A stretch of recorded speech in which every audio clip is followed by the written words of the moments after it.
as Jim said. Takeda is a large Japanese headquartered pharmaceutical. I am based in Tokyo, where I live with my wife, son, and 2 dogs. They won't be disturbing us because the door's firmly shut and they've been warned. So I am also a self-confessed global mobility nerd. I'm very, very passionate about all topics related to global mobility. And so I have been very, very lucky in my career because my passion for global mobility has taken me all over the world, and I've held roles in global mobility in Sydney, Singapore, Tokyo, and London. And I've also been lucky enough to have broad industry experience over that journey. I've navigated financial services, pharmaceuticals, professional services in the FMCG industries with the likes of UBS, Goldman Sachs, KPMG, and BAT. So I joined Takeda in early 2021, just after Takeda had acquired Shire. And my remit when I joined was to evaluate global mobility, its operating model, and make it fit for the future state. And not surprisingly, a large part of that is technology, which is what we're going to be discussing today. Brilliant. Thanks, Spencer. I mean, that sets the perfect stage for today's dialogue. And I'm also pleased to be joined by the Deloitte specialists on the line. So Sunny Sharma, Greg Mangarelli, and Amanda Paris are going to help me facilitate today's conversation with you.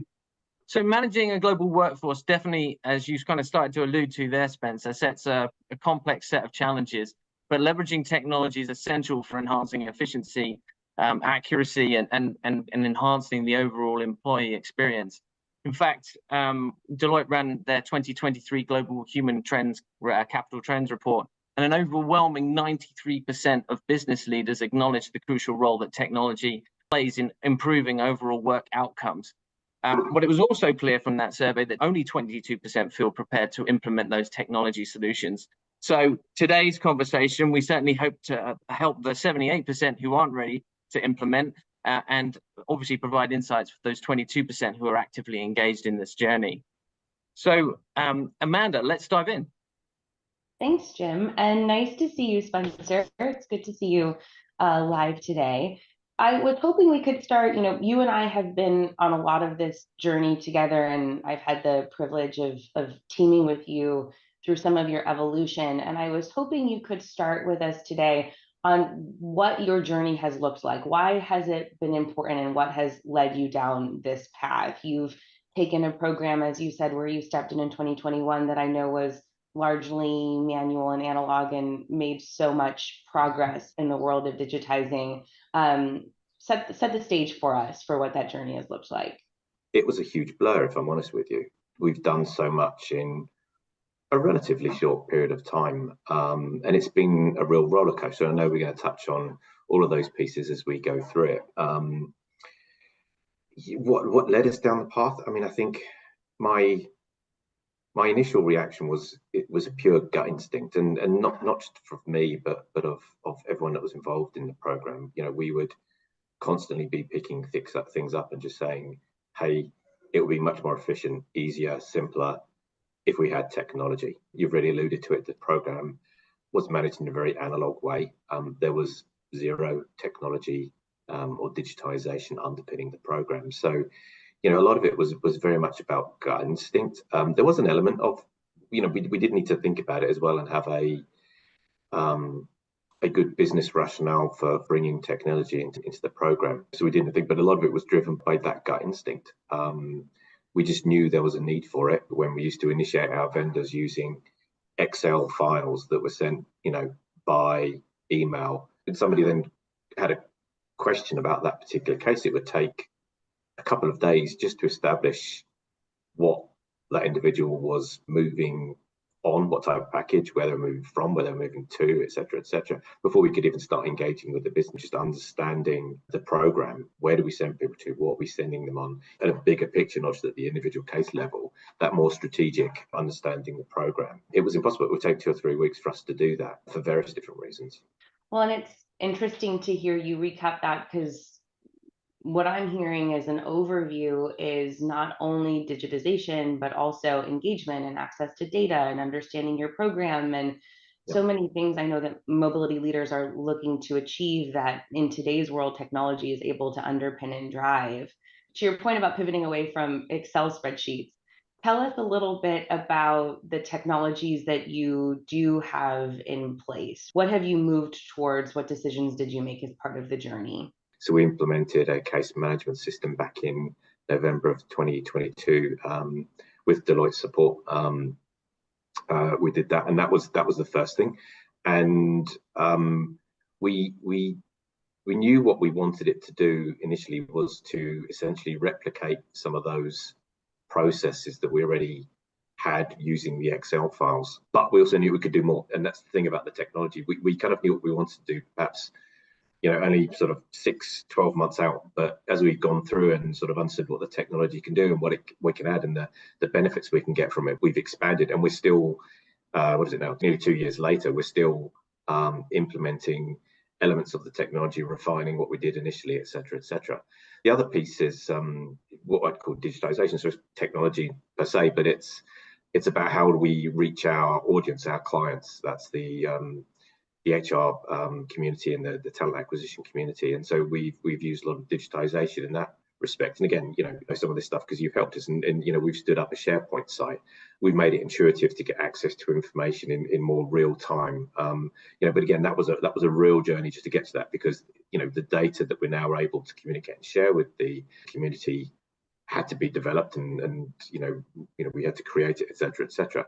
And then the final thing is, and we're not there yet, but the sexier side, I think, of this, which is the technology journey that we're on, which is AI. And we are actually hoping that we're going to have stood up by the fall AI tool within global mobility that's leveraging that SharePoint site and the information that's contained in there.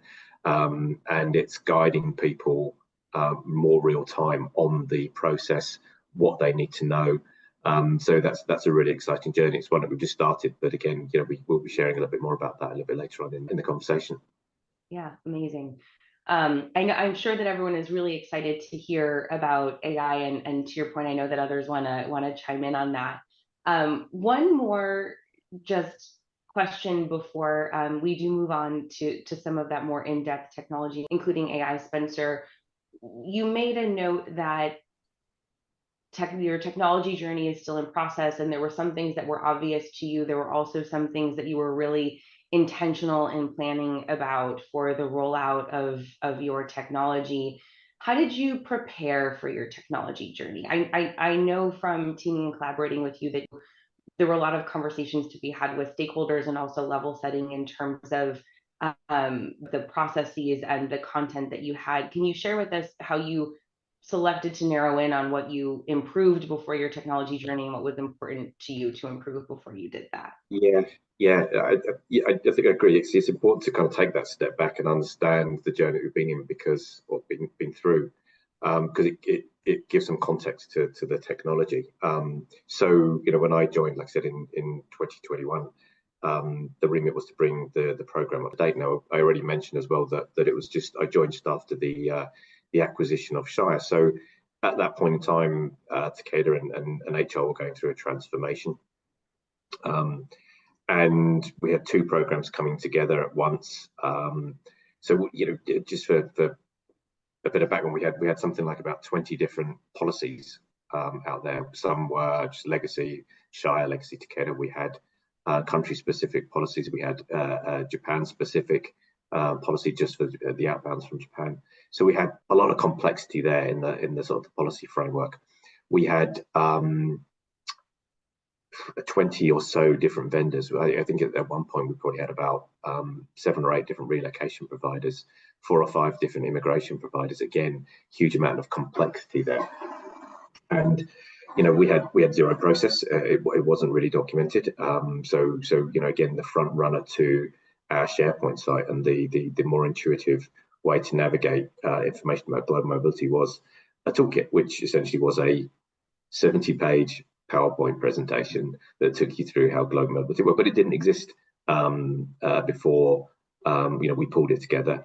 But we always had the vision that we would like to stand it up in a SharePoint site, and so we created it with that in mind when we were doing it. We had some things around the team as well that we needed to bring together. We had a team that was geographically spread. We still do.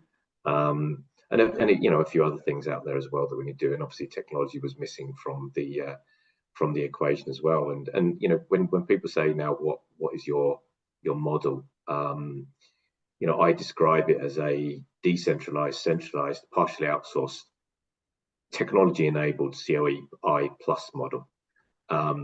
So a little bit of everything. And I think what you'll see is that the technology, I say we're technology-enabled, but it brings all that together. It knits all of that stuff together. We can house the policies. We can at least, we've streamlined the vendors. We still aren't there yet. We still got a fair few vendors, and when we started this journey, we had more, but we were able to kind of sort of cut out the fact that we had multiple vendors by the fact that we had one technology where everyone kind of fed information into. So, it was very much a level setter for us, and very much an enabler. It brought the team together. When you've got a team that's working cross-border, different time zones, etc., it brought everyone together. So the technology was really just the thing that knitted all of that together and made what is, a fairly complex model, and not necessarily a model that we'd have chosen if we had a blank sheet of paper, one that was kind of, that we had to mold to the HR environment that was on around us. It's complex, but we use the technology to sort of mold ourselves to that bit, or to take away some of that complexity driven by the model. Yeah, absolutely. Well, and your comment, Spencer, about molding around the HR environment that was around you, I guess, just to recap quickly, as you were taking a look at technology and those strides that you were making, so much of being in that HR environment and thinking about how you are going to use and leverage technology is intertwined with your stakeholders and your clients, to your point earlier. And in our world, so much of what we see on the technology journey, and why we've been so excited to see technology evolve in the mobility space, is because it enables organizations to do so much more. And in a world where mobility programs are being tasked with so much, and even to your point about how big your HR toolkit was and how much detail was in there and how to be able to leverage that, the ability for technology to be able to step in and leverage and help with workforce planning and broaden out where mobility can weigh in, I think is really important. Can you share a little bit with us about how you approached that from a workforce planning perspective and where you are in the journey, knowing that this is a journey and you probably aren't at the end goal, but what that looks and feels like for you? I think, when you talk about workforce planning, and it I think it sounds, it should be a very strategic, part of what we do. I don't think we're quite there yet in terms of that journey, in terms of where we'd like to be from a workforce planning perspective. But there's some very tactical things that the technology brings, as well as the potential for it to be strategic. So what I mean by that is that from a tactical perspective, for example, before we joined, we would only do cost estimates for our assignment population, which was a relatively small part of our population, and we now are able, with the technology, to do cost estimates for every single move type that we have.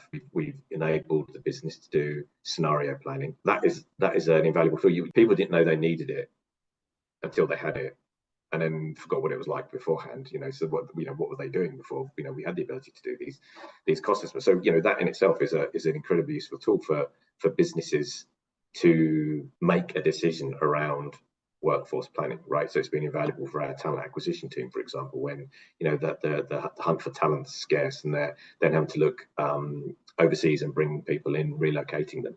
It's really enabled them to have those decisions with the business.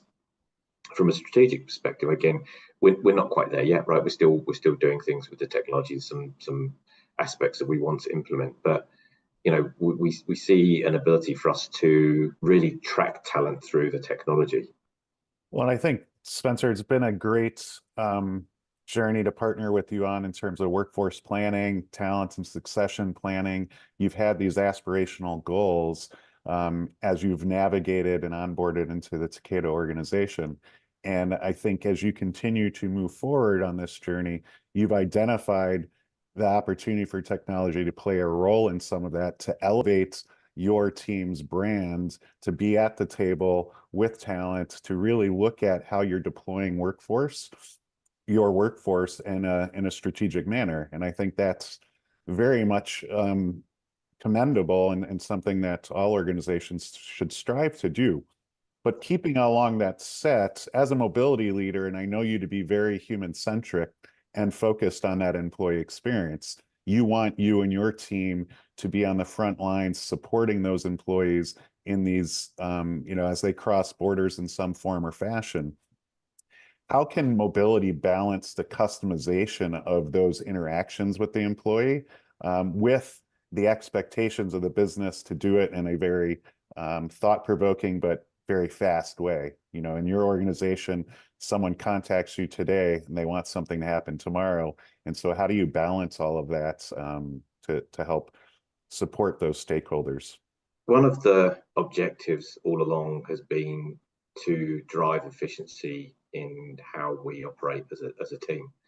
And technology obviously is key to that. And so one of the things, just going back to your point about being human-centric, I fully agree with that. I think it's really important to be in front of your clients and your stakeholders and your employees in particular to ensure that employee experience is as good as it can be. And one of the ways we want to do that is by having our team as consultants and advisors and having them engaging with the business, with the employees, giving them time, giving them the care and attention they need. And the only way that we can really ever do that is by freeing up their time, by making the other aspects of what we do more efficient. So technology has played a part in that. I think when we talk about that human experience, and we've sort of touched that, and one of our key objectives from day one was actually perhaps not focusing on the employees. It was actually more focusing on the HR community and TA community, the people that actually manage the move. So, if they're unable to initiate a service, then the move doesn't even go ahead, right? So we focused a lot of attention on that particular population, again with advisory and consultative skills from the team, and again through having the technology to streamline the entire process. So a lot of our focus has been on that particular group, and that's not to say that we're not paying attention to the employees. We think the employees are incredibly important. We think right now some of the experiences are pretty good anyway. And we are sort of in a future state thinking about how we can actually really get back to that employee experience and really focus on it. But today, a lot of our focus has really been on that community, the HR and TA folks, and just making sure they know what to do. And the reason for that again comes back to the model, and it's driven a lot of what we do. We work as a community of practice. We're only a relatively small mobility team, so we are very reliant on the HR community and TA community to, for want of a better word, manage the moves with our support. But that's been so much easier with the technology in place, so that they follow the process within the system, within the case management system. They can go to the digitized toolkit, the SharePoint site, where they can get information real time. And obviously AI is then going to sort of take that a step further, we hope, where we can get a bit more real time knowledge to that population as they go through the process. And I think based on your experiences, Spencer, and as you consumed mobility in your career, from moving from England to Australia to Japan, has helped you as a leader figure out how you can support those employees. And I'm going to turn it over to Sunny, who's now going to walk through from his perspective how he's helped multinationals in their digital transformation journey, but also tying that back into some of the employee experience matters we were discussing. Thanks, Greg. And Spencer, a little bit like you, I'm a bit of a nerd when it comes to technology. So whilst I'm not a mobility background, what I've been doing for many, many years is helping organizations through change, through technology change. And what's been really, really interesting hearing you talk about today is how you've enabled change within your mobility practice through technology, right? So seeing this partnership between what you as a mobility business are doing and how you're using technology is fantastic. I think through my career history, but even now today, I still see that a lot of organizations tend to view technology in a silo, tend to see technology as that silver bullet. You put technology in, that's the silver bullet to all of life's problems, when we know that's not quite the case. But it's good to see that it's evolving and that you guys are actually partnering, business and technology is really partnering together. When it comes to selecting the right technology, what I find is that there's a lot of different platforms out there for different sort of things. And typically, in an environment where we're pressurized to do more with less, right? Cost seems to be the deciding factor, but there's a number of things that kind of come into, deciding what platform or what technology to kind of put into your organization. So what I would love to hear from you is, like, what is your selection process? How do you see what's right for you, and who's involved as part of that selection process, right? Because it's going to be you as mobility, but then there may be other departments as well that you consult with. We actually initially heavily engaged with our own procurement team initially to do an assessment of the technology that was in the market. Now, I think when we did it, there wasn't as many jumping out at us, if that makes sense, in terms of choice and options. But we did go through a number of them and went to an RFP to choose the right technology. We did land on Assignment Pro, and because we felt that it had the right tools for us in terms of what we needed. A lot of the team had already worked with Assignment Pro, which was also a key decision, if I'm honest with you. One of the team actually originates from the developer of the technology, so that they all kind of played into it.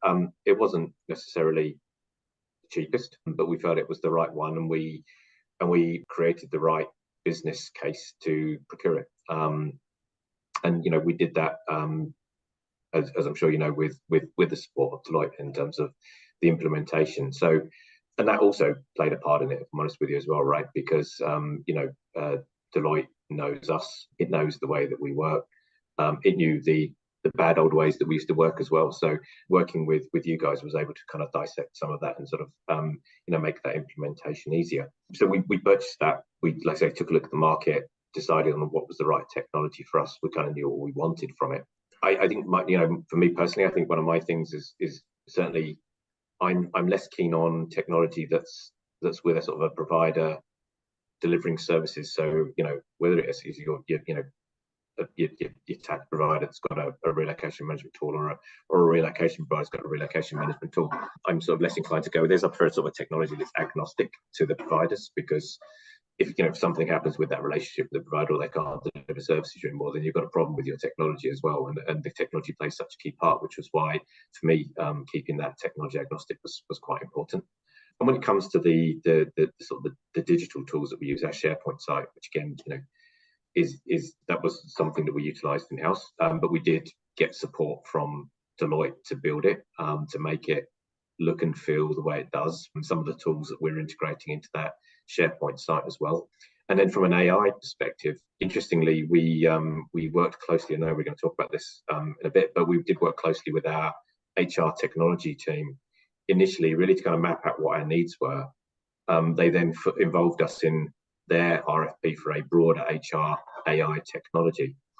And actually where we ended up was just going back to the AI technology that we use at a corporate level. So we've got our own AI bot that sits in Teams, et cetera, and we're actually going to be using the technology behind that to test out our proof of concept with AI over the summer and into fall.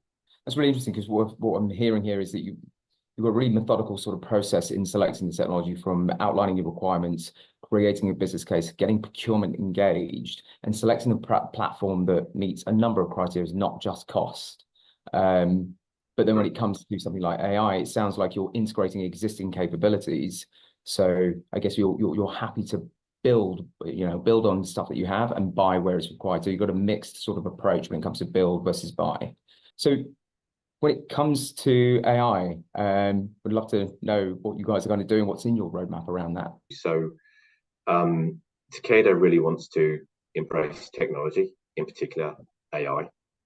That has flowed through to HR, and we saw global mobility as being a prime beneficiary of using AI technology. So this really started to pick up pace towards the end of last year, and our HR technology team were out there looking for willing victims to test out the new technology on. So we put a hand up, and we spent quite a bit of time with them initially.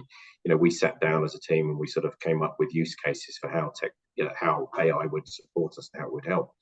at what point in the process would it need to be engaged, etc., etc. And we sat down and we mapped it all out. And at that point, it was just a long laundry list of things that we saw value in AI. And so we then sat down with technology, and we started to kind of just bring it a bit more together. And perhaps going back to what Greg was talking about, that human experience, we sort of came up with a persona, an individual who was moving, and how we saw AI helping them at each stage of the move. So it wasn't just at one particular point; it was all the way through. Reminding people to have their passports with them, telling them to do things at certain points in time, etc. All through AI. Giving them access to information about schools, housing, etc., in the host location, so they've got everything they need at their fingertips. And so when we put it together like that, it was kind of like, yeah, wow, this could be something really, really good. And so yeah, we sort of, they really liked what we were saying, we liked what they were saying.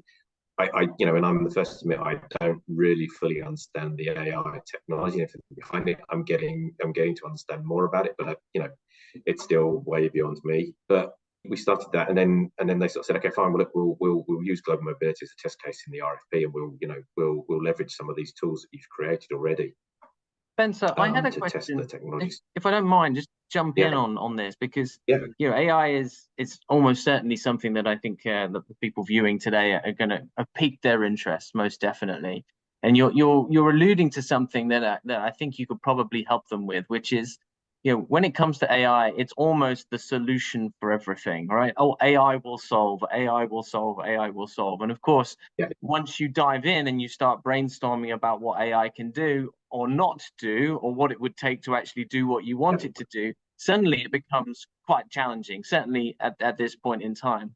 And so I'm curious if you could just maybe hum a few more bars. You were talking a little bit about you were brainstorming and all the different use cases that AI could play in the mobility space. How did you actually narrow that down into the use case that you actually decided then to move forwards with?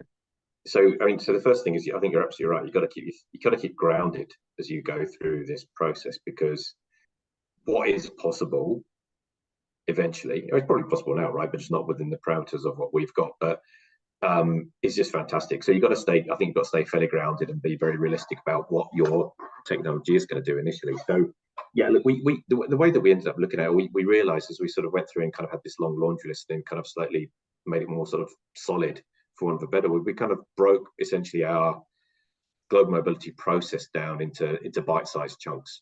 So the very first step is guide. So whenever you're starting the process moves, I'm just to tell them what is that overall process, how do you move somebody, etc.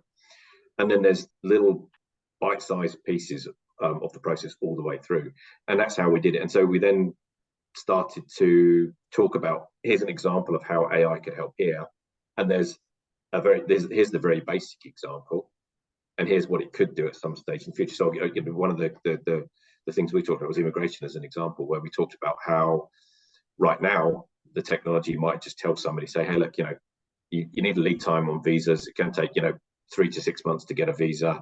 Make sure you do an assessment to see whether the person's even eligible for a visa. That's probably as much as it's going to say, right? And by the way, our vendors are X, Y, and Z. In some stage in the future, what it would like it to do is kind of when you go in and ask that question, is it's got the information at the back end behind the technology powering it. It will say, okay, fine, you'll pull the information from Workday, our HRI system. Once you've given them the employee's name, it will do the assessment for you.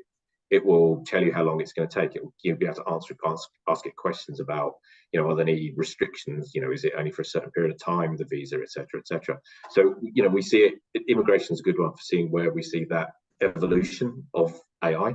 But we know that for now, all it's going to do is just hone in and tell you what you need to know based on the raw information. That and essentially the things that we as a team would advise our clients on if they came and asked us.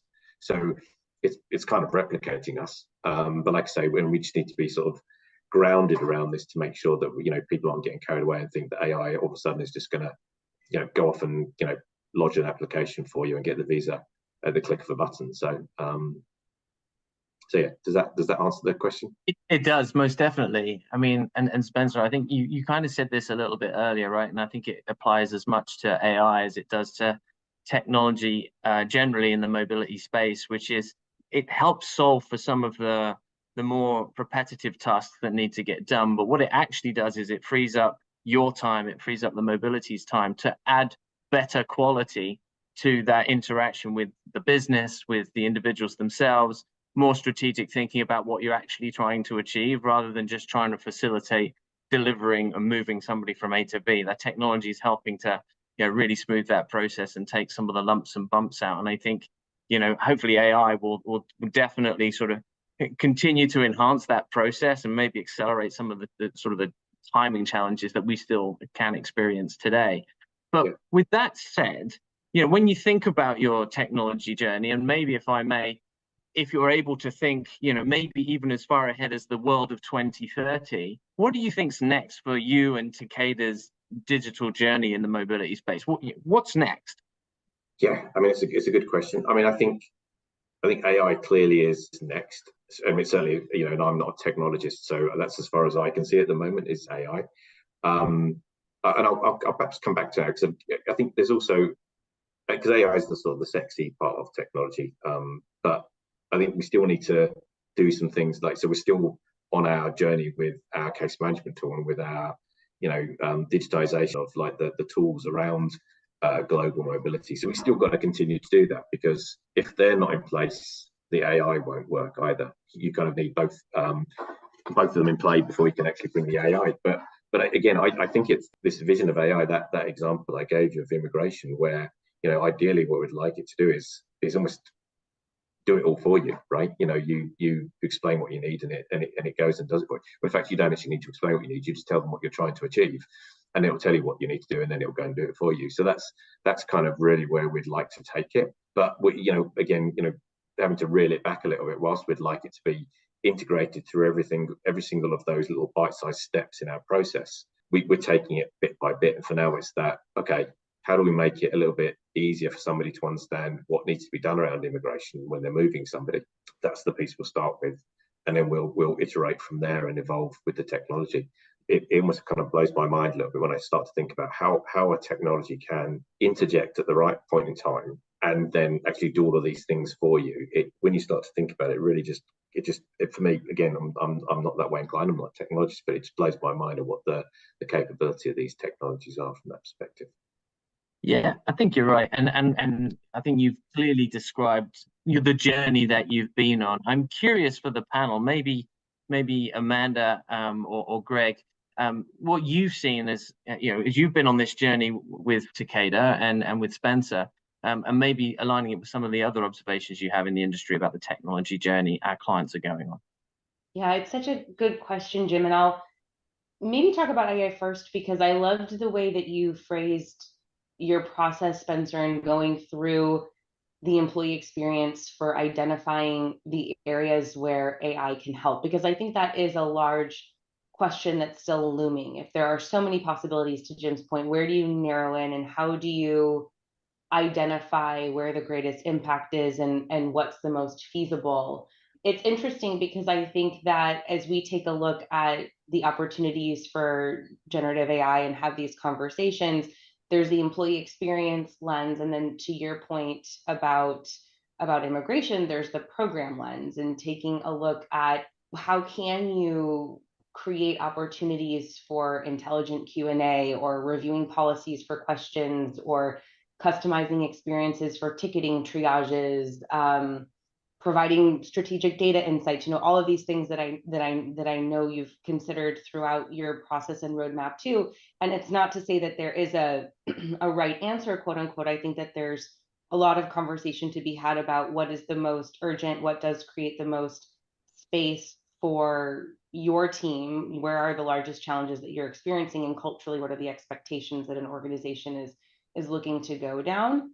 So just to acknowledge that, what we see on our side, I think, is equally momentous in what is possible, and that narrowing in aspect is a challenge, but it's great to hear your experiences and how you've gotten there, and how you're taking a look at your journey and where you're narrowing in so far. I think that's fantastic. I don't know if others have other things to add. I feel like there's a whole world of possibility we're excited to see for generative AI, and excited that Takeda's getting there. Yeah, that's brilliant, Amanda. I mean, I think it's as we conclude today's session, I think it's clear that technology is not just a facilitator, but it's a critical driver as organizations transform their global workforce mobility programs. I think the other thing that, just listening to you, Spencer, has been clear is it's important to partner as you go through this transformation. Partner with the business, partner with those vendors that you trust, partner to make sure that the investment choices that you make are appropriate for your organization. Going on Deloitte's own technology journey, you invest a lot of money and you want to make sure that you're making the right decisions as you go along. And so making sure that we, Deloitte, or you, Takeda, are investing in the right places so that what you end up with is exactly what you need, I think is absolutely a critical step in that process. And I guess the challenge will be for us all is, can we think big enough as to where technology can take us going forwards? We've talked mentioned a lot about AI here, and there's probably technologies we're not yet even talking about that really will transform this area and hopefully make the mobility process even smoother and even more straightforward than it is today. So Spencer, a massive thank you. Thanks for staying on the line so late into your day. Maybe it's bedtime in your household now, but I really appreciate it. Thanks to the Deloitte team for your pointed questions and for obviously sharing your insights with this LinkedIn presentation. For those listening and interested in continuing the conversation, please don't hesitate to get in touch either through the LinkedIn platform or via Deloitte.com. And thanks again. We look forward to connecting with you all soon.